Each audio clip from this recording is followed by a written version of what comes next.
The call began at 8:42 a.m. on April 12, 2018. Dispatchers in New Milford, Connecticut logged it as possible double shooting. The caller's voice was male, flat, almost rehearsed. "I just shot my daughter and the boy," he said. "The baby is safe." The line crackled. Police traced the number back to a prepaid cell registered in North Carolina. Within 20 minutes, a black minivan was found parked on a quiet residential road. Inside, a man slumped behind the wheel, a handgun on the seat, and a note. In the car, officers confirmed what the voice had already confessed. His name was Steven Walter Pladl, 43 years old. A father who had murdered his own daughter, her adoptive partner, and then himself.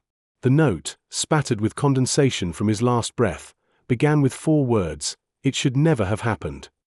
When I first opened the case file 6 years later, those words were underlined 3 times by the lead detective. He had written in the margin, "He means the reunion." The reunion started as what social workers call a relinquished child contact. Steven and his then-wife, Alyssa, had given up their infant daughter, Katie, for adoption in 1998. 19 years later, in 2016, Katie found them online. She was a recent art school graduate from New York, raised in a stable adoptive home. Messages turned into calls, then visits. According to Alyssa's later testimony, Steven became possessive, intense, like he was seeing himself reborn. Within months, the father who had once signed away a child's life had convinced her she'd been stolen from him. In his journal, later recovered from the Knightdale, NC house, he wrote, "She's back. God fixed the mistake."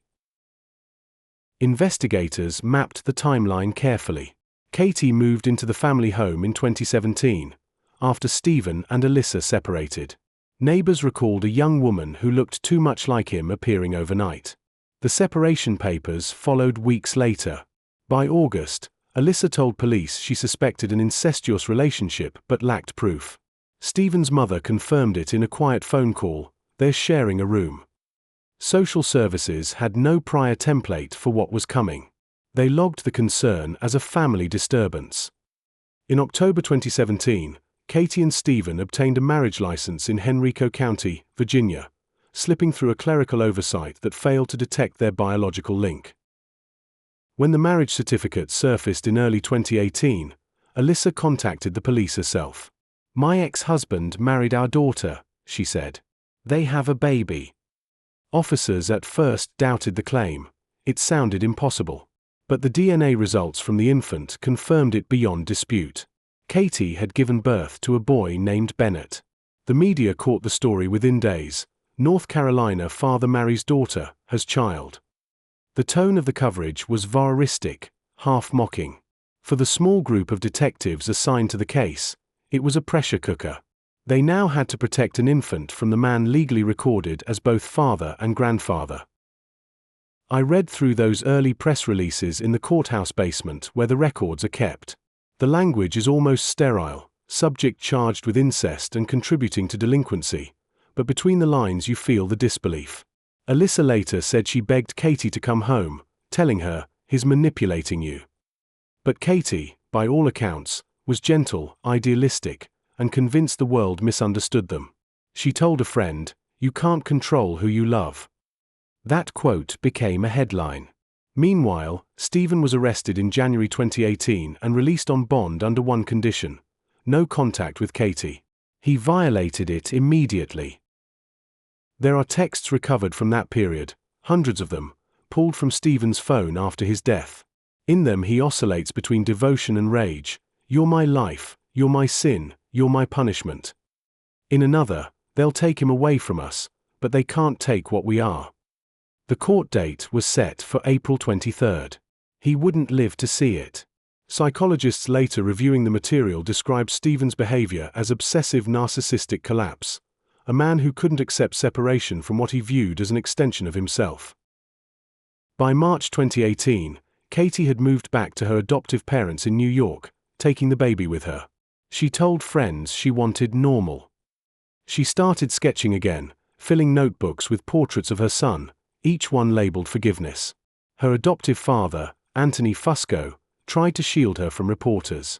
He later told investigators, We thought we could just wait for the court to handle it.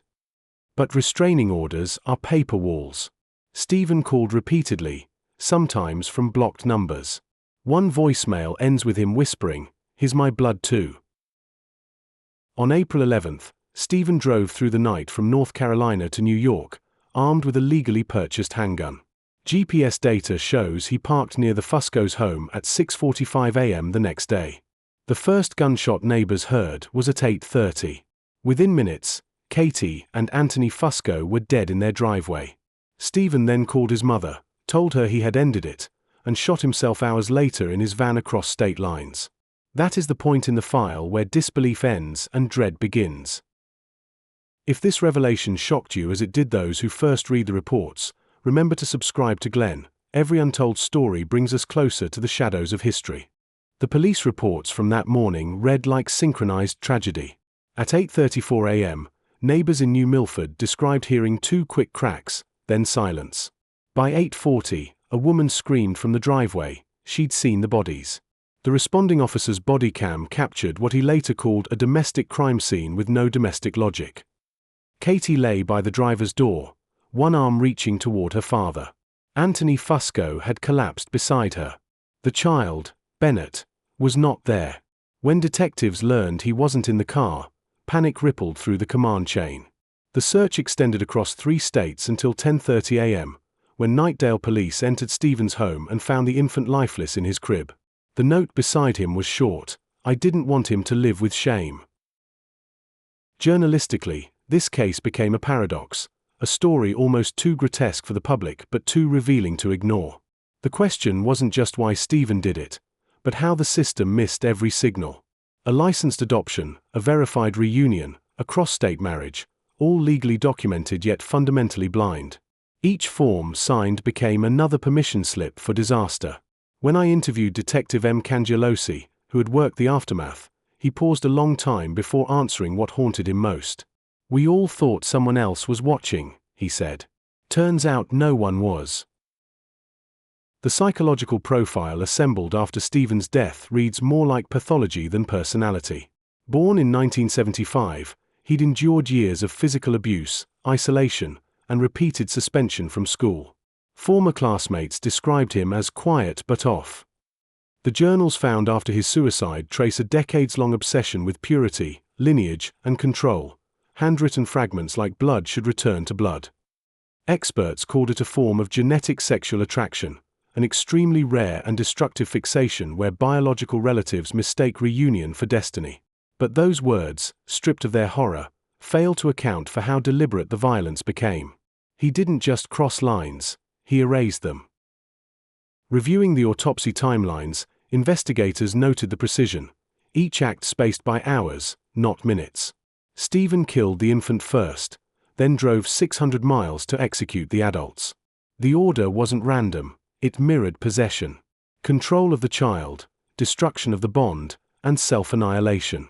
I sat with that logic in silence longer than I should have.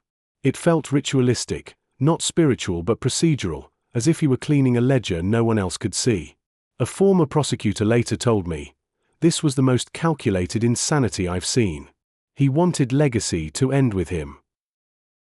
The community around Knightdale tried to grieve, but how do you mourn something that violates the language of family itself? Churches held small vigils. Counselors described residents processing disgust before sorrow. In court filings, Alyssa, Steven's ex-wife, requested that the family name not appear on any future public documents. "My children are gone," she wrote, "and I can't carry his anymore." Her interviews since have been rare and short, her only consistent plea being for privacy. The house where it happened was sold quietly, the records sealed by default. There's a pattern in how modern history buries its monsters. Once the bodies are claimed and the trial evaporates, we move on. But the files remain, cold, methodical, unforgiving. They reveal how ordinary each step looked in real time. A birth certificate, a marriage license, a custody hearing.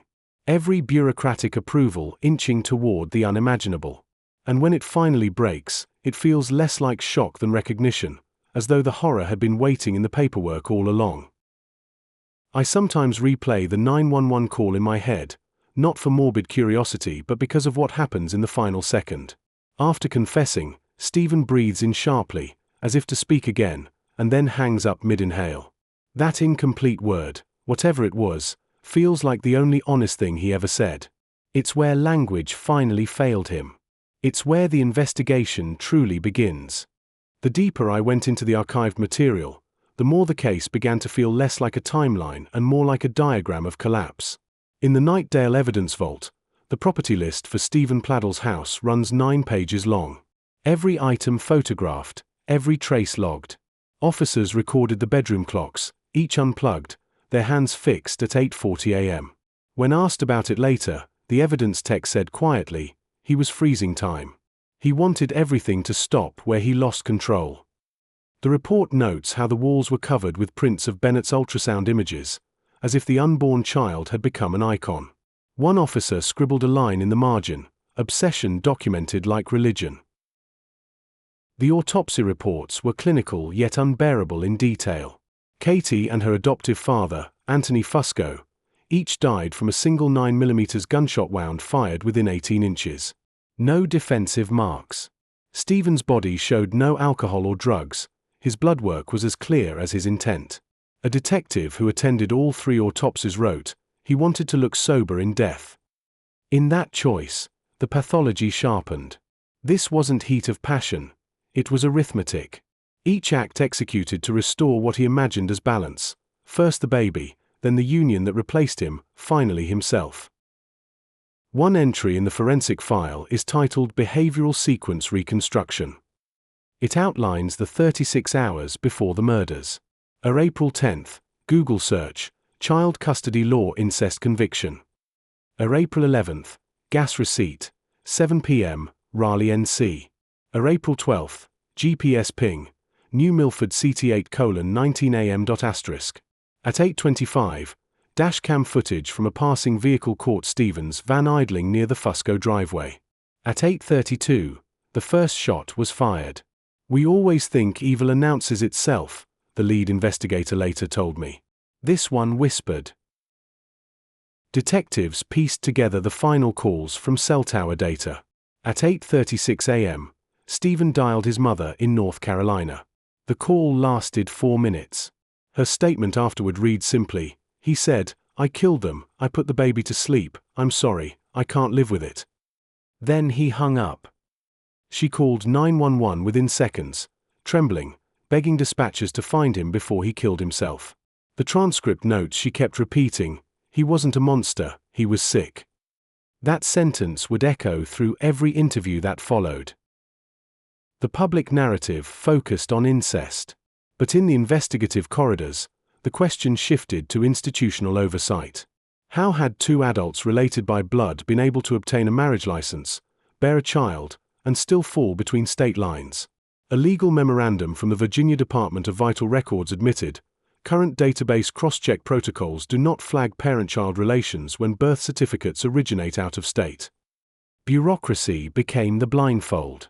One attorney reviewing the failure wrote, "This wasn't an elopement, it was a clerical gap wide enough for tragedy to walk through." Psychologists later dissected Steven's mental profile. One report from the North Carolina Department of Forensic Evaluation described his personality as a convergence of abandonment trauma, narcissistic injury, and eroticized dominance. The evaluator added, he experienced reunion not as healing but as possession. The daughter's autonomy equaled betrayal. Another analyst compared his thinking to cult leadership, self-appointed divinity inside a private mythology. Reading those lines, I realized the horror wasn't in madness, it was in coherence. He built a world where his logic worked perfectly, and everyone else failed to stop him escaping into it. The 911 recordings from that morning remain sealed to public release, but investigators summarized them in their internal training report. The dispatchers note, caller calm, monotone. No background noise. When the audio was played for recruits later that year, one cadet fainted. Not from the words, but from what was missing. No panic, no plea, only completion. The supervising sergeant said, it sounded like paperwork being filed. I found one forgotten transcript buried in the Nightdale Annex, an interview with Katie's adoptive mother conducted days after the killings. Her voice cracked on the tape, still hoarse from crying. She was kind, she said. She wanted to fix things that weren't hers to fix. Asked if she blamed anyone, she whispered, "I blame belief." She believed he loved her. That statement anchors the tragedy better than any forensic summary. It wasn't lust or rebellion. It was misplaced faith, weaponized by someone who called it destiny. Local reaction evolved in stages: shock, disgust, then fatigue. Churches held vigils where sermons avoided the word incest. A community councillor wrote in a newsletter, "We must confront this not as scandal but as sickness." Yet the public preferred scandal. Comment threads called Katie complicit, reporters mined her social media posts, and the narrative flattened into tabloid symmetry: sinner and victim. By June, coverage had shifted to another headline. The collective conscience moved on. The files did not. In the aftermath, legislators in both Virginia and North Carolina quietly reviewed marriage license procedures. Internal memos proposed DNA cross-checking for identified adoptees seeking parental contact. It never passed. Privacy advocates blocked it. A civil rights attorney wrote, "We don't legislate against anomalies. But anomalies are where horror hides." The legal gap that allowed Steven and Katie to marry remains technically open if documentation originates from multiple states. The bureaucracy learned nothing. It just turned the page. 6 months after the murders, the North Carolina Board of Psychology hosted a seminar titled Genetic Sexual Attraction, Myth and Case Study. A slide displayed the Pladl timeline as a cautionary diagram. The presenter said, "When reunion becomes idealization, risk escalates exponentially." He clicked to the next slide. The words "recognition is not reunion" filled the screen. The room stayed silent. Even professionals, trained to dissect pathology, avoided eye contact. One attendee told me later, "It's the one case you can't distance yourself from. It could happen to anyone who longs hard enough." By 2019, the family house in Nightdale was sold to a young couple unaware of its history. Property disclosures in North Carolina don't require mention of murder if the buyer doesn't ask. When I visited the neighborhood, I recognized the mailbox from the evidence photos. Repainted, same dents. The new owner, when told of the case, went pale. "We still hear things at night," she said, half smiling. "Maybe it's just the trains." Trauma seeps into structures. The air remembers even when people refuse to. Alyssa Pladl's court deposition remains the most human document in the archive. She testified via video, voice trembling. "He told me, I'm not her father anymore, I'm her partner. I knew then something irreversible had happened." She ends with a single sentence: "No one protected her from him because they couldn't believe it was real." The prosecutor entered that line into evidence verbatim. It reads like prophecy. Alyssa later told a social worker she dreams of knocking on her own door and finding the 18-year-old version of Katie smiling, untouched by reunion. The investigative task force disbanded after 1 year. Their final summary report concludes, "Motivation, extreme fixation, quasi-religious delusion of unity." But buried in an appendix is a handwritten note by Detective Cangialosi: "If we treat this as madness, we learn nothing. It was method, faith turned inside out." That single observation reframes the entire event. Steven Pladl wasn't outside the system, he navigated through it. Every institution, social, legal, familial, opened a door he never should have found unlocked. When I closed the final binder, I found a small envelope tucked into the back, the coroner's photographic index. 3 urns on one table, each labeled only by date, April 12, 2018. The stillness of that image speaks louder than any commentary. In the end, the investigation yields no redemption, only recognition, that love without boundary becomes annihilation, and bureaucracy without imagination breeds tragedy. The detective's underlined words echo once more at the file's end: "It should never have happened." And if you like this story, check out the ones on your screen. The dark algorithm thinks you'll enjoy these too.